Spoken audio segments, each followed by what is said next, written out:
ಇವತ್ತು ದೀಪಾವಳಿ ಹಬ್ಬ ಅಲ್ವಾ, ಹಾಗಾಗಿ ಆರತಿ ಮಾಡಲಿಕ್ಕೆ ಅಂತೇಳಿ ಬಿಳಿ ಎಳ್ಳು ತೊಗೊಂಡಿದ್ದೀನಿ. ಇದನ್ನು ಸ್ವಲ್ಪ ತೊಳೆದ್ಬಿಟ್ಟು ಈಗ 10 ನಿಮಿಷ ಡ್ರೈ ಮಾಡೋಕೆ ಇಡ್ತೀನಿ. ಇದನ್ನು 10 ನಿಮಿಷ ಡ್ರೈ ಮಾಡಲಿಕ್ಕೆ ಇಟ್ಟಿದ್ದೆ. ಟೆರೆಸ್ ಮೇಲೆ ತೊಗೊಬಂದಿದ್ದೀನಿ. 10 ನಿಮಿಷ ಡ್ರೈ ಮಾಡಲಿಕ್ಕೆ ಇಟ್ಟಿದ್ದೆ. ಇದು ತುಂಬ ಜಾಸ್ತಿ ಒಣಗಿಸಿದ್ರೆ ಕಟ್ಲಿಕ್ಕೆ ಬರಲ್ಲ, ಹಾಗಾಗಿ ಒಂದು 1/4 ಗಂಟೆ ಡ್ರೈ ಮಾಡಿದ್ರೆ ಸಾಕು. ನೋಡಿ ಸ್ನೇಹಿತರೆ, ಬದನೆಕಾಯಿ ಪಲ್ಯಕ್ಕೆ ಕಡಲೆಕಾಳನ್ನು ಬೇಯಿಸ್ಕೊಳ್ತಾ ಇದ್ದೀನಿ.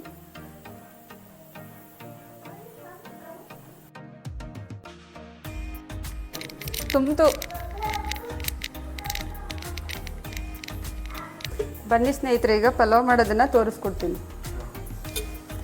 ಮೊದಲಿಗೆ ಈಗ 3 ಸ್ಪೂನ್ ಎಣ್ಣೆ ಹಾಕೋತಾ ಇದ್ದೀನಿ.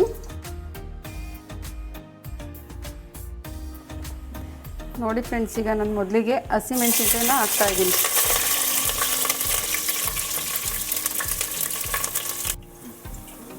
ನೋಡಿ ಇವಾಗ ಈರುಳ್ಳಿನ ಸೇರಿಸ್ಕೊಳ್ತಾ ಇದ್ದೀನಿ.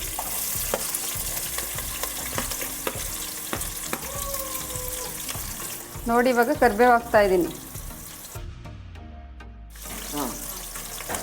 ಪಲಾವ್ ಎಲೆ ನೋಡಿ ಇಲ್ಲಿ ನಮ್ಮ ಗಿಡದಲ್ಲೇ ಬೆಳೆದಿರೋದು, ತುಂಬ ಫ್ರೆಶ್ ಇದೆ, ತುಂಬಾ ಚೆನ್ನಾಗಿ ಫ್ಲೇವರ್ ಬರುತ್ತೆ. ಈಗ ಎಣ್ಣೆಲೆಲ್ಲ ರೋಸ್ಟ್ ಆಗಿದೆ, ಅದಕ್ಕೀಗ ಪುದೀನನ ಹಾಕ್ತಾ ಇದ್ದೀನಿ.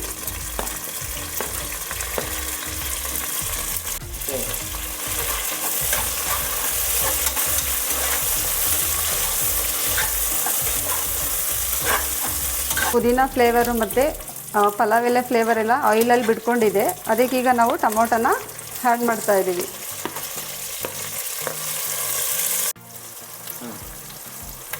ಟೊಮೊಟೊ ಎಲ್ಲ ಸ್ಮ್ಯಾಶ್ ಆಗಬೇಕು. ಈಗ ಶುಂಠಿ ಬೆಳ್ಳುಳ್ಳಿ ಪೇಸ್ಟ್ನ ಹಾಕ್ತಾ ಇದ್ದೀನಿ.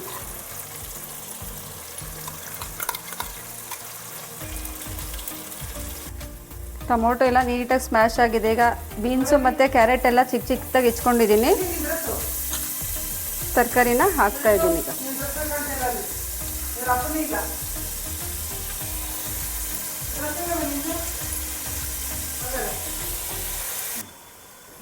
ನೋಡಿ, ಬಟಾಣಿನೇ ಹಾಕೋಬೋದಿತ್ತು, ಇಲ್ಲಿ ಸುಲಿಯಾಕಾಳು ಫ್ರೆಶ್ ಆಗಿತ್ತಲ್ಲ, ಹಾಗಾಗಿ ಸುಲಿಯಾಕಾಳನ್ನೇ ಹಾಕೋತಾ ಇದ್ದೀನಿ.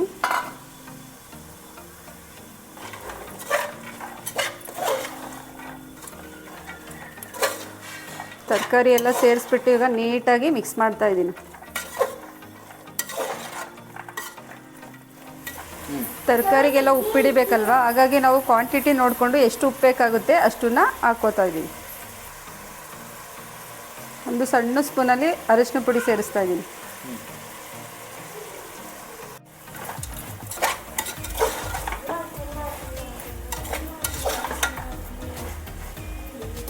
ಇಷ್ಟು ಕ್ವಾಂಟಿಟಿಗೆ ಅರ್ಧ kg ಆಗೋಷ್ಟು ಅಕ್ಕಿ ತೊಗೊಂಡಿದ್ದೀನಿ. ಅಕ್ಕಿನ ತೊಳೆದಿಟ್ಕೊಂಡಿದ್ದೆ, ಈಗ ಅಕ್ಕಿ ಹಾಕ್ತಾ ಇದ್ದೀನಿ.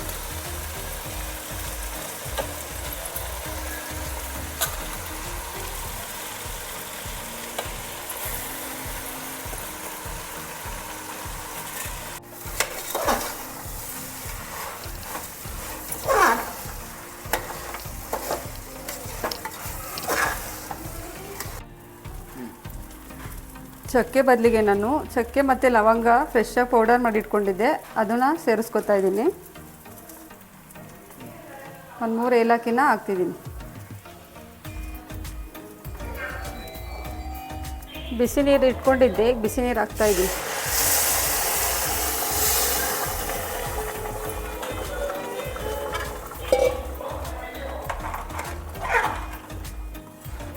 ತುಪ್ಪ ಹಾಕ್ತಿದ್ದೀನಿ. ಅಕ್ಕಿ ಹಾಕಿದ ತಕ್ಷಣ ನೀವು ಮುಚ್ಚಳನ ಮುಚ್ಚಬೇಡಿ. ಈಗ ನೋಡಿ, ನೀರು ಸಫಿಷಿಯೆಂಟಾಗಿದೆ, ಟೇಸ್ಟು ಕೂಡ ಚೆನ್ನಾಗಿ ಬರುತ್ತೆ. ಆಲ್ಮೋಸ್ಟು ಎಲ್ಲ ಹಾಕಿದ್ದೀನಿ, ಈರುಳ್ಳಿ, ಟೊಮೊಟೊ, ಚಕ್ಕೆ, ಲವಂಗ. ಮುಚ್ಚಳ ಹಾಕ್ಬಿಟ್ಟು 2 ವಿಷಲ್ ಬರ್ಸಿದ್ರೆ ಬಿಸಿ ಬಿಸಿ ಪಲಾವ್ ರೆಡಿ. ದೀಪಾವಳಿ ಹಬ್ಬದ ಪ್ರಯುಕ್ತ ನಾವೀಗ ಪಲಾವ್ ಮಾಡೋದನ್ನು ನೋಡ್ಕೊಬಂದ್ವಿ. 1 ವಿಷಲ್ ಬಂದಿದೆ, ಅದರ ನಡುವೆ ನಾವೀಗ ಹೆಸರುಬೇಳೆ ಪಾಯಸ ಮಾಡೋದನ್ನು ನೋಡೋಣ. ಹೆಸರುಬೇಳೆ ಪಾಯಸಕ್ಕೆ 1 ಕಪ್ ಆಗೋಷ್ಟು ಹೆಸರುಬೇಳೆ ತೊಗೊಂಡಿದ್ದೀನಿ. ಈಗ ಲೋ ಫ್ಲೇಮಲ್ಲಿ ಸ್ವಲ್ಪ ರೋಸ್ಟ್ ಮಾಡ್ಕೋಬೇಕು.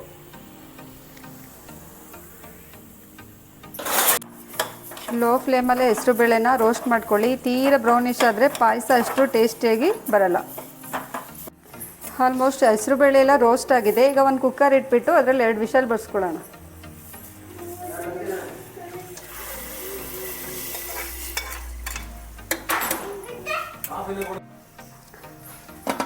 ಲಿಟ್ನ ಕ್ಲೋಸ್ ಮಾಡಿ 2 ವಿಷಲ್ ಬರ್ಸ್ಕೊಳ್ಳೋಣ. ಹೆಸರು ಬೇಳೆ ಬೇಯಕ್ಕೆ ಇಟ್ಟಿದ್ದೀನಿ. ಈಗ ಬೆಲ್ಲದ ಪಾಕ ರೆಡಿ ಮಾಡ್ಕೊಳ್ಳೋಕ್ಕೆ ಎರಡು ಅಚ್ಚು ಬೆಲ್ಲಕ್ಕೆ 1 ಕಪ್ಪು ನೀರು ಹಾಕೋತಿದ್ದೀನಿ. ಹೆಸರು ಬೇಳೆ ಬೇಯಿಸ್ಕೊಂಡಿದ್ದೀನಿ ನೋಡಿ ಎಷ್ಟು ಸ್ಮೂತಾಗಿ ಬೆಂದಿದೆ. ಇದಕ್ಕೀಗ ಬೆಲ್ಲದ ಪಾಕನ ಸೇರಿಸ್ಕೊತಿದ್ದೀನಿ.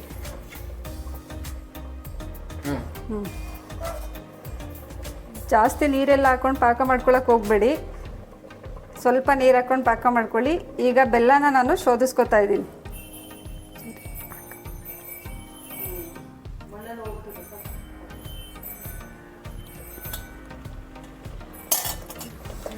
ಬೆಲ್ಲದ ಪಾಕ ಹಾಕಿದ್ಮೇಲೆ ತಿಕ್ನೆಸ್ ತುಂಬ ಚೆನ್ನಾಗಿ ಬಂದಿದೆ. ಈಗ ಹಾಲನ್ನು ಸೇರಿಸ್ಕೊತಿದ್ದೀನಿ.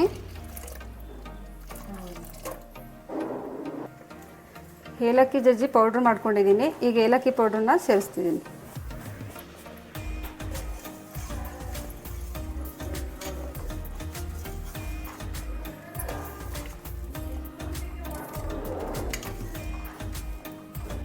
ಗೋಡಂಬಿ ದ್ರಾಕ್ಷಿ ಹುರ್ಕೊಳ್ಳೋದಕ್ಕೆ ಒಂದು ಪ್ಯಾನ್ ಇಟ್ಟಿದ್ದೀನಿ. ಅದಕ್ಕೆ 1 ಸ್ಪೂನ್ ತುಪ್ಪ ಹಾಕೋತಿದ್ದೀನಿ.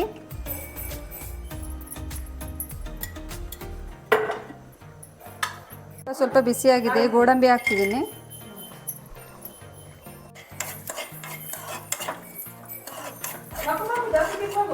ಗೋಲ್ಡನ್ ಬ್ರೌನ್ ಕಲರ್ ಬರೋವರೆಗೂ ಸ್ವಲ್ಪ ಫ್ರೈ ಮಾಡ್ಕೋಬೇಕು.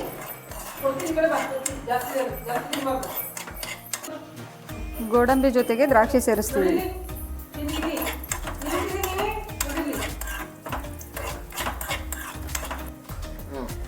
ನೋಡಿ ಗೋಲ್ಡನ್ ಬ್ರೌನ್ ಕಲರ್ ಬಂದಿದೆ. ಪಾಯಸಕ್ಕೆ ಸೇರಿಸ್ತಿದ್ದೀನಿ.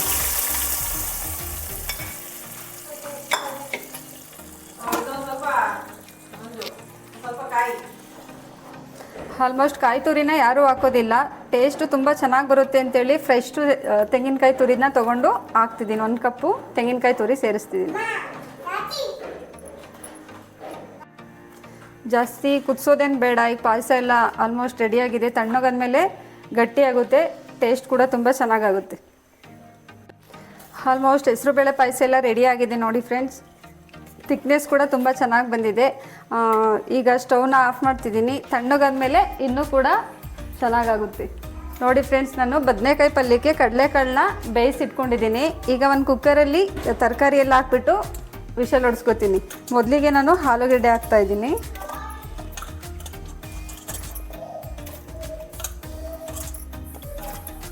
ಇದ್ರ ಜೊತೆಗೆ ಬದನೆಕಾಯಿ ಸೇರಿಸ್ಕೊತಿದ್ದೀನಿ. ಬದನೆಕಾಯಿ ನಾನೇನು ಚಿಕ್ಕದಾಗಿ ಕಟ್ ಮಾಡ್ಕೊಂಡಿಲ್ಲ, ದಪ್ಪನೇ ಹೆಚ್ಕೊಂಡಿದ್ದೀನಿ. ಅದೆಲ್ಲ ನೀಟಾಗಿ ಸ್ಮ್ಯಾಶ್ ಆಗಿ ಬೇಯುತ್ತೆ 2 ವಿಷಲ್ ಬರೆಸ್ಕೊಂಡ್ರೆ. ಕಡಲೆಕಾಳನ್ನು ಕೂಡ ಇದ್ರ ಜೊತೆಗೆ ಸೇರಿಸ್ತಿದ್ದೀನಿ. ರುಚಿಗೆ ತಕ್ಕಷ್ಟು ಉಪ್ಪು ಹಾಕ್ತಾಯಿದ್ದೀನಿ. ಈಗ ಲಿಟ್ನ ಕ್ಲೋಸ್ ಮಾಡಿಬಿಟ್ಟು 2 ವಿಷಲ್ ಬರೆಸ್ಕೊತೀನಿ. ನೋಡಿ ಬದನೆಕಾಯಿ ಪಲ್ಯಕ್ಕೆಲ್ಲ ತರಕಾರಿ ಬೇಯಲಿಕ್ಕೆ ಇಟ್ಟಿದ್ದೀನಿ.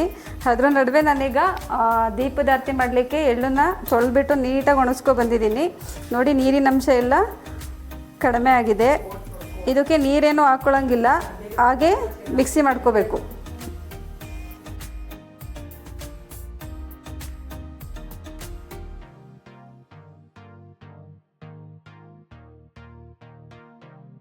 ನೋಡಿ ಫ್ರೆಂಡ್ಸ್, ನುಣ್ಣಗೆ ಮಿಕ್ಸಿ ಮಾಡ್ಕೊಂಡಿದ್ದೀನಿ. ಇದಕ್ಕೆ ತುರಿದಿರ್ತಕ್ಕಂಥ ಬೆಲ್ಲನ 1 ಕಪ್ಪು ಸೇರಿಸ್ಕೊಂಡು ಮತ್ತೆ ಮಿಕ್ಸಿ ಮಾಡ್ಕೋತೀನಿ.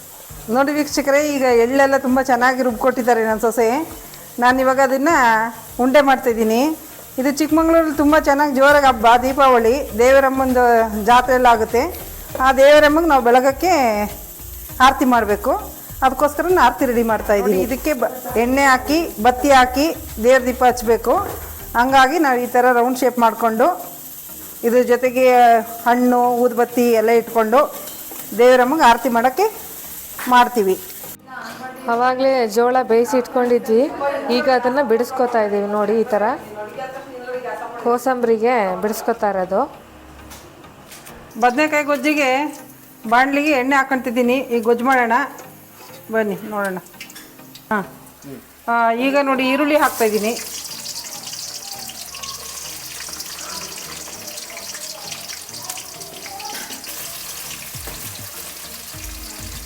ಆಮೇಲೆ ಈಗ ಸ್ವಲ್ಪ ಕರಿಬೇವು ಹಾಕ್ತಿದ್ದೀನಿ.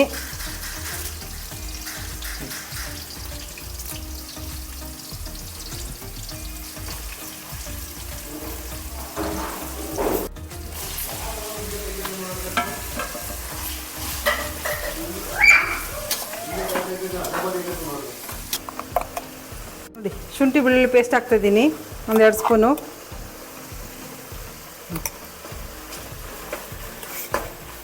ಅರಿಶಿನ ಪುಡಿ ಹಾಕ್ತೀನಿ ಈಗ ಅರಿಶಿನ ಪುಡಿ ಹಾಕ್ತಾಯಿದ್ದೀನಿ ನೋಡಿ.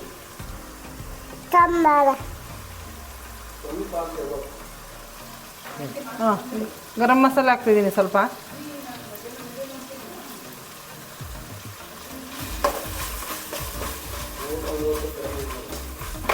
ಹಾಂ,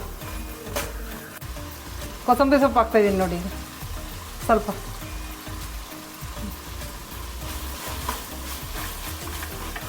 ತರಕಾರಿ ಎಲ್ಲ ತುಂಬ ಚೆನ್ನಾಗಿ ಬಂದಿದೆ ನೋಡಿ, ಹಾಕ್ತಾಯಿದ್ದೀನಿ ಬಾಣಲಿಗೆ.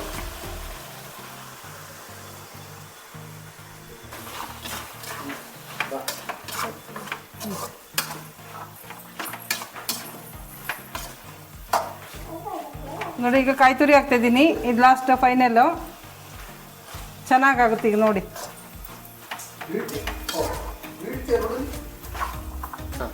ಹಾಂ ನೋಡಿ, ಈಗ ಗೊಜ್ಜು ಪಲ್ಯ ಆಯಿತು. ಹೆಸರುಬೇಳೆ ಪಾಯಸ ನೋಡಿದ್ರಿ ನೋಡಿ, ತುಂಬ ಚೆನ್ನಾಗಿ ಬಂದಿದೆ ಗೊಜ್ಜು ಪಲ್ಯ. ಆಮೇಲೆ ಪಲಾವ್ ಆಗಿದೆ, ಪಲಾವ್ ಅಂತೂ ತುಂಬ ಚೆನ್ನಾಗಾಗಿದೆ ನೋಡಿ. ಹಬ್ಬದಲ್ಲೆಲ್ಲ ಈ ಥರ ಮಾಡ್ಕೊತೀರಿ, ತಿಂತಾಯಿರಿ ನೋಡಿ ವೀಕ್ಷಕರೇ. ಹೆಸರುಬೇಳೆ ಒಂದು 4 ಗಂಟೆ ನೆನೆಸ್ಕೊಂಡಿದ್ದೀನಿ, ಚೆನ್ನಾಗಿ ನೆಂದಿದೆ ನೋಡಿ. ಈಗ ಇಲ್ಲಿ ಎಲ್ಲ ಇದು ಸೌತೆಕಾಯಿ ತುರ್ಕೊಂಡಿದ್ದೀನಿ, ಕೊತ್ತಂಬರಿ ಸೊಪ್ಪು, ಹಸಿರು ಮೆಣಸಿನ್ಕಾಯಿ, ಕಾಯಿ ತುರಿ ಇದನ್ನೆಲ್ಲ ಸೇರಿಸ್ತಾ ಇದ್ದೀನಿ ಇದಕ್ಕೆ.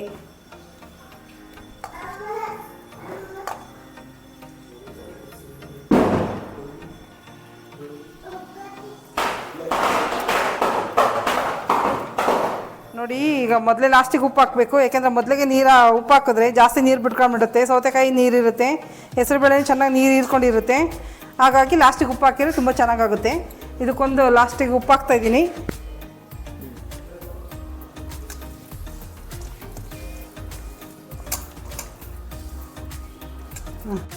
ನೋಡಿ ಎಲ್ಲ ಮಿಕ್ಸ್ ಮಾಡಿದ್ದೀನಿ. ಈಗ ಹೆಸರುಬೇಳೆ ಕೋಸಂಬರಿ ರೆಡಿಯಾಗಿದೆ.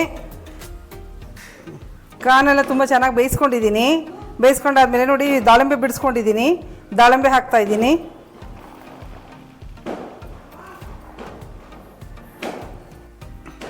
ಹಾಂ, ಈಗ ದಾಳಿಂಬೆ ಹಾಕ್ಕೊಂಡಿದ್ದೀನಿ. ದಾಳಿಂಬೆ ಹಾಕೊಂಡ್ಮೇಲೆ ಕ್ಯಾರೆಟ್ ಹಾಕ್ತಾಯಿದ್ದೀನಿ. ಕ್ಯಾರೆಟ್ ಹಾಕಿದ್ಮೇಲೆ ಕೋಸಂಬರಿ ಇದು ಹಸಿರು ಮೆಣಸಿನ್ಕಾಯಿ ಹಾಕ್ತಾಯಿದ್ದೀನಿ. ಹಸಿರು ಮೆಣಸಿನ್ಕಾಯಿ ಹಾಕಿದ್ಮೇಲೆ ಸ್ವಲ್ಪ ಕೊತ್ತಂಬರಿ ಸೊಪ್ಪು ಹಾಕ್ತಾಯಿದ್ದೀನಿ. ಆಮೇಲೆ ಸ್ವಲ್ಪ ಕಾಯಿ ತುರಿ ಹಾಕ್ತಾಯಿದ್ದೀನಿ.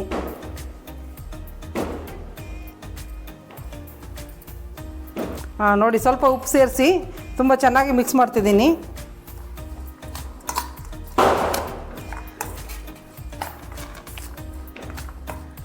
ಇದು ಸ್ವೀಟ್ ಕೋಸಂಬರಿ, ಅದು ಸ್ವಲ್ಪ ಖಾರ ಕೋಸಂಬರಿ, ಹೆಸರು ಬೇಳೆದು. ಇದು ಸ್ವೀಟ್ ಕಾರ್ನಿಂದಲ್ಲ, ಅದಕ್ಕೆ ತುಂಬ ಚೆನ್ನಾಗಿರುತ್ತೆ.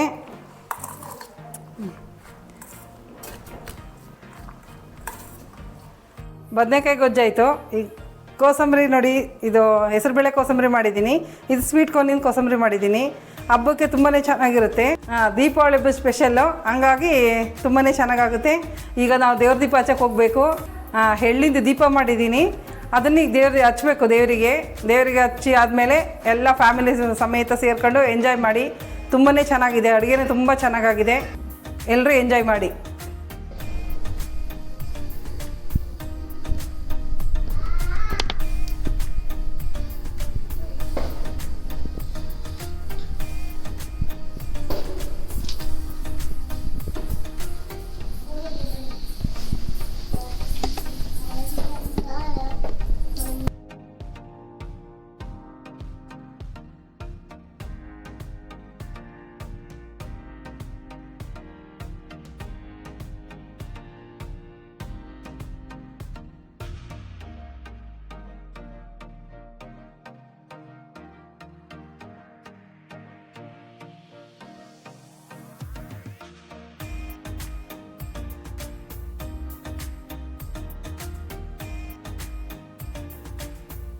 Happy Deepavali!